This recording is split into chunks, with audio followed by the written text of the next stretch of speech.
Welcome to Beauty and the Biz.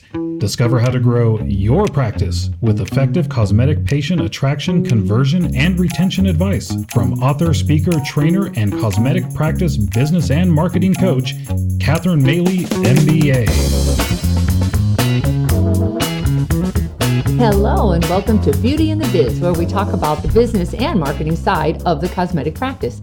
I'm your host, Catherine Maley, author of Your Aesthetic Practice, What Your Patients Are Saying, as well as consultant to cosmetic practices to get them more patients and more profits. So today's episode is called Easy Ways to Cross-Sell All of Your Services. Now, here's the plan here. The easier way to grow your revenues is to increase the number of patient visits and then increase their average order size during their visit, and then increase the number of referrals they give to you. Easy enough. But here's what happens when I talk to staff about doing things like this. First words out of their mouth: I'm not a salesman. I'm not pushy. I can't push all this stuff on the patients. And here's the problem with that mindset. It's not going to help you grow your practice or your revenues. And they need to shift that. And so do you, for that matter, if you also feel like you're selling patients things that they don't want. Because here's the real truth. The beauty of a cosmetic patient is the endless needs they have to look good.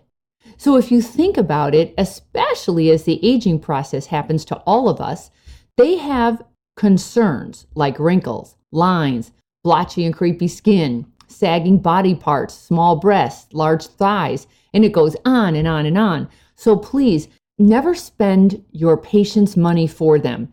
If they want to look good and feel good, they want to know all the things you offer to make that happen.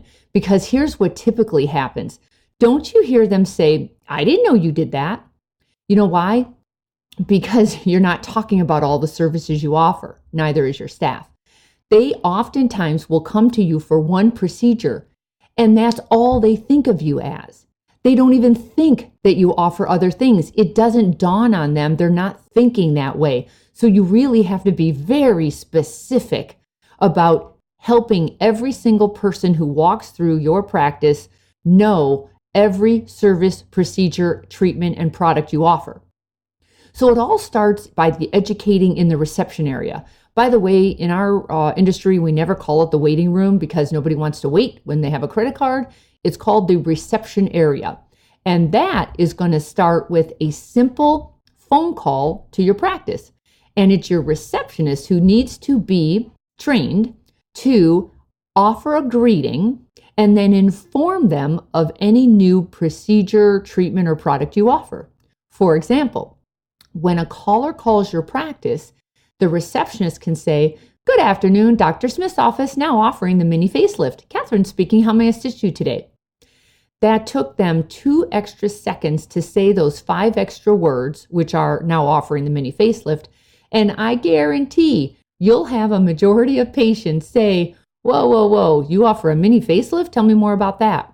Or if they don't say it now, they're going to say it at their consultation. For example, by the way, Sally, I know I'm here for microneedling, but I did hear about a mini facelift on your, I think your receptionist mentioned it. Can you tell me more about that? That is the easiest way to upsell, cross-sell, whatever you want to call it, your patient who could want more than what they're in there for. Another really great opportunity is your flat screen monitor. I am very surprised how many offices I walk into and they are spewing today's news. I have to tell you, I haven't watched news in probably 20 years. I don't even have a television set. I don't need that kind of negativity in my life. And you certainly don't want that negativity spewing through your practice when somebody is there with a credit card to look good. No negativity at that point. That flat screen monitor needs to be all about you and what you're offering your patients to look and feel great. Personally, I think your best bet is to run a silent PowerPoint presentation of simple before and after photos of your great work. And I would have photo captions with arrows and circles around photos so they see what it is you're trying to show them. I like it silent because you know what ends up happening? The staff who has to listen to your videos, like especially your vendor videos or any of the videos you did, if they have to listen to that 8 hours a day, they're going to go crazy. And if a patient who is waiting has to hear it more than once, they're going to go crazy. So I have just found a silent PowerPoint seems to work the best. You can also have in there signage that's educational. Things like, did you know Botox can treat? And then show a visual of all the areas Botox can treat, because I guarantee most of your patients have no idea what Botox can do for them. It's like the bunny lines, the golf ball chin, the, what do they call, like the marionette lines, the lip lines, they just don't even know how much it can do at the bottom of the face. They only know about, let's say, crow's feet and the 11s. So you want to point that out to them. You can also use those pop-up banners that they use in the exhibit halls, introducing a new procedure. And those you can get, there are so many vendors who offer these, like Post-it stands or pop-up stands. They're really eye-catching, and you put them in the corner so they don't take up a lot of real estate in your office. And they're really big, so there's a lot of geography there that you can put on there. Things like get your curves back and show some skin this summer, and then show before and after photos, and then ask me today about, and then whatever that procedure is. It's an easy way for them. Here's the whole point. You want the patient to start the discussion about additional procedures so you and your staff don't have to. Especially if you're afraid of selling, then put up signage and these strategies to help the patient ask instead of you having to ask. That's the real strategy here. You can also use lapel pins for your staff to wear, or t-shirts on certain days. Things like got lips. I think that's so cute. I made that up. It's kind of like got milk, but instead in our industry, it's got lips. And then if you don't have lips, well, you can have some today. So, use that. Also, regarding social proof, you're in your reception area. I sure hope there are no People magazines or any fun stuff. This is all about getting into your world. So I would eliminate any of that, and everything would be about iPads and photo albums full of your before and after photos. And here's my spin on photos. The way to cross-sell all your procedures is when somebody wants, let's say, lipo, and you know they need a tummy tuck. That probably happens an awful lot. So before you even get to that discussion, you can have a photo page of a patient who had just lipo and it wasn't enough, a patient who had a tummy tuck and lipo, which was much better, another patient who had tummy tuck, lipo, and breast dog. So do you see how you're cross-promoting more surgical procedures without forcing it? You're just educating them. This is a patient who only had lipo. This is a patient who had lipo and tummy tuck. This is a patient who also had their breasts. Doesn't that make sense? And now your discussion can be better because they'll see why somebody needed a tummy tuck and lipo and not just lipo kind of thing. Now you can also add a cosmetic questionnaire to your patient intake forms. It's a separate piece of paper. So here's the thing. If they're a current new patient, and you're going to make them fill out 5 pages of paperwork, this is not the time to talk about a cosmetic questionnaire because they already feel like they're doing a homework assignment. However, you give it to the patient who's returning.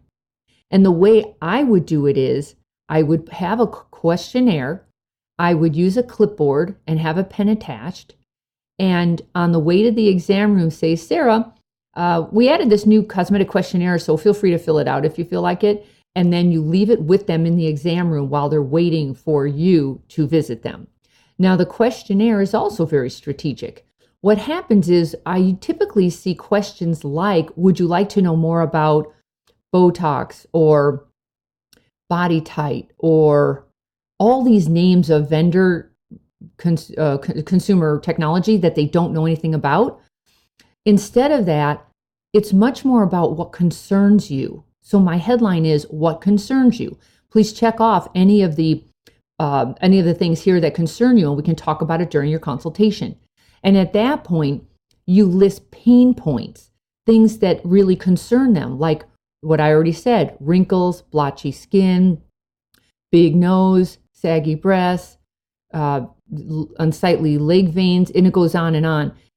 That makes for a much more interesting conversation, because when you enter the room and they've got that clipboard in their lap, they definitely want to talk about more than just what they came for, which is a good thing. Now they realize, wow, I didn't know you could help me with all of this.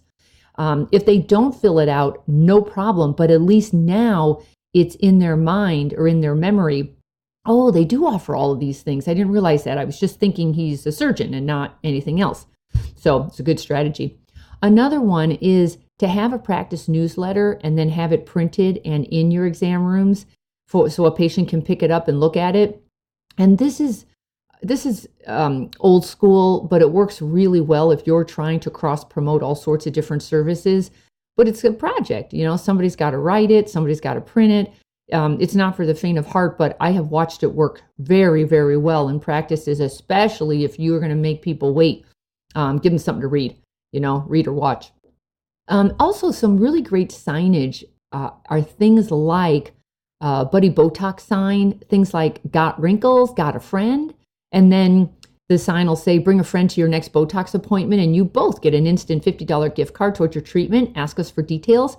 And that way they say, hey, tell me more about this Botox thing. And what if I have 5 friends? Well, then we'll do something special for all 5 of them. Wouldn't that be a good idea? Okay, now they're in the exam room, and this is the perfect place for more silent selling tools. So here's an example. A very simple menu of services that's aesthetically pleasing. It's blown up. I mean, I've had it blown up to like 6 feet tall. It doesn't have to be that big, but it does need to be big so it doesn't just get lost in the room. And I often have it on the internet. They have those box frames. So they're canvas box frames. They look really good. They're very light. They don't maul the wall. It's easy to put up and take down. It's very light. But it has your menu of services, and you break them down by surgical solutions, non-surgical solutions, or breast solutions, body solutions, face solutions, minimally invasive treatments, the products you offer. The whole point is for them to keep seeing, I see they offer all sorts of things. So I could actually come here for more than just the one thing I come here for.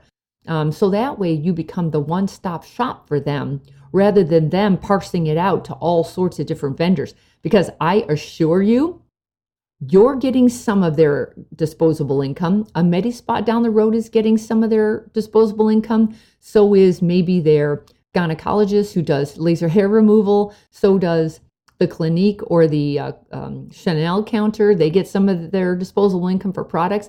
I assure you they're all over the place. And frankly, most of us are too busy in today's world and would love a one-stop shop solution. Now, also have a digital photo frame in your exam rooms. And it's very similar to the one in the reception area. It's just your PowerPoint silently going around and around, talking about all the different treatments you offer and showing before and after photos. They will watch that. And when you enter the room, there's a really good chance they're going to say, wow, I saw a really killer big tummy and then flat tummy, and that's what I want. A lot of the vendors now offer educational videos, and you can put them on an iPad. And at that point, I would order some disposable earbuds, and like they do at the health club, they just give you the disposable earbuds, and then have them listen to these quietly to themselves. It'll keep them focused on the iPad and you, but it won't interrupt anybody else what they're doing. And then the educational videos are nice, easy ways to show each of the surgical procedures. I have to tell you, I'm struggling with showing real live surgeries on Instagram. Yeah, you're grossing people out and they're not getting a good feeling from it. I think the cartoons are easier. They're not blood and guts, but it's up to you. And then here's some ideas for when you're actually presenting to the patient. Now, hear me out on this. I really do believe in 3D computer imaging for surgical procedures. Frankly, I believe in it for everything, for skin analysis, for anything. There are many vendors who offer these. When I ask the practices why they don't use them, they say, oh, we don't have time to do that. It feels so salesy.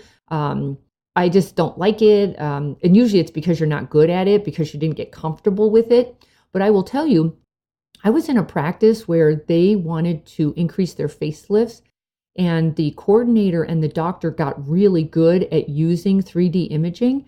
And so the patient would come in, see the coordinator first, discuss her concerns. The coordinator would do most of the computer imaging, and they would be talking, and she would say, yes, I want it like that, like that, like that. And then she would do it. And then the doctor would come in and pretty much just do some tweaks and bless what was already done, because they worked so well together.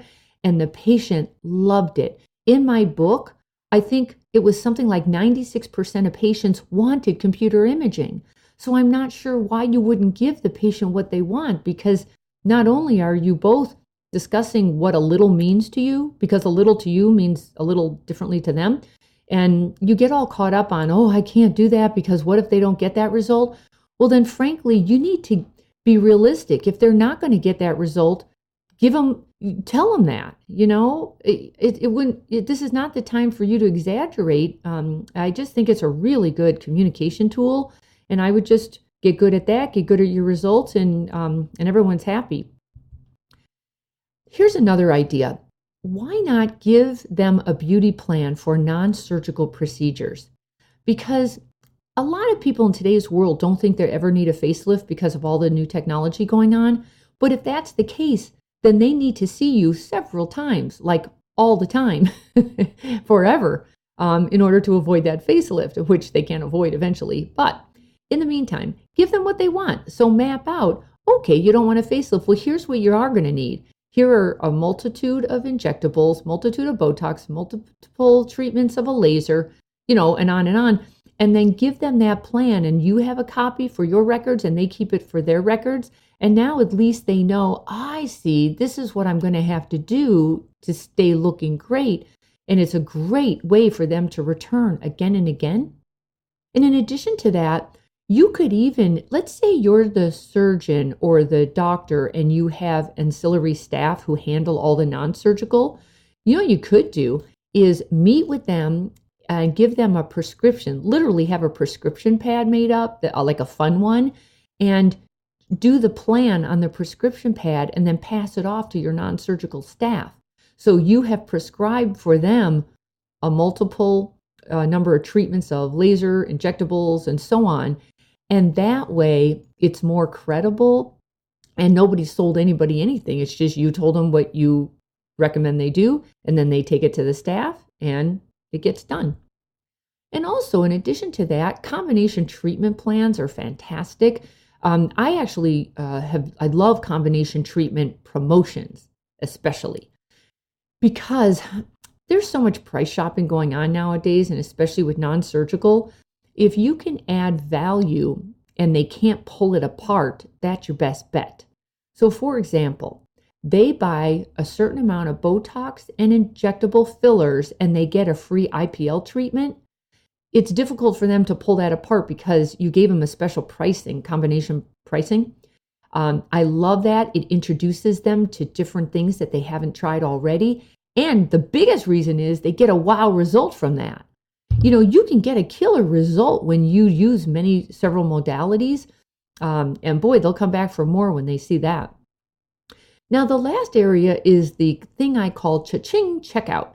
And I actually took that from my surgeon's coaching club. Somebody said that once, and I thought that was so brilliant. Cha-ching checkout, because this is another area in the cosmetic practice that is sorely misunderstood and ignored, and so much money is left on the table when you ignore this. So here's what cha-ching checkout is. Think of the 4 R's. The 4 R's are return, refer, review, and retail. Now here's the secret. For cha-ching checkout, you have to ask. You really have to ask to get what you want. So here's how you do it. First, you offer the patient who's done for the day, you offer them a gift. You can have a bowl of tchotchkes. Those could be chocolate lips, chapstick with your branding on it, cool pens, skincare products, whatever it is, you offer them a gift. because psychologically, once they accept a gift from you at the checkout counter, they're more open and likely to give you a gift, which is what you want, which is referrals. So you would have a display at checkout that says, we want more patients just like you, take a few cards. And this is when their wallet is out and they're ready to pay. They take a couple of your referral cards and put them in your wallet. And then you can also have a really fun retail display showing off your skincare products. Right now, this happens to be the start of summer. So I would actually go to one of those craft stores and have a cute display made with sand in it and sunglasses and umbrella sandals and gift cards and your skincare products, and have a sign right next to it saying, need a quick gift? And that way they realize, oh my God, I could actually get this for, I have birthdays coming up for my friends and my family, and this would be a great way to introduce them to my world. Isn't that easy and it's fun? And then also the last ditch effort is you could always hand them your refer a friend cards with today's receipt. So that way, in case they didn't take the cards, you can give them the cards with the receipt, and now they have a prop that they can use to pass your name around the community. So all of the strategies I just went through right now, they're super inexpensive, most of them. The only one was the newsletter. The other ones are super inexpensive. They're fast and easy to produce, and the best part is they're super effective. Now, all you have to do is assign a different staff person to each of the strategies so they get done and they're held responsible. Like they are responsible to get that strategy done. Because I'll tell you, little hinges swing big doors, and I just gave you a bunch of them, so please use them. And of course, as usual, subscribe, please, and share me with your staff and your colleagues. And of course, if you have any questions and comments, I'd love to hear them. Please DM me. And then if you want to follow me on Instagram, I am at Catherine Maley, MBA. That's it for today. Talk to you later. Bye-bye. We hope you found valuable insight on this episode of Beauty and the Biz. For more episodes, tools, and Catherine's free book, visit www.catherinemaley.com. That's www.catherinemaley.com. And be sure to subscribe to get the latest practice building strategies delivered to you. And don't forget to share this Beauty and the Biz podcast with your staff and colleagues.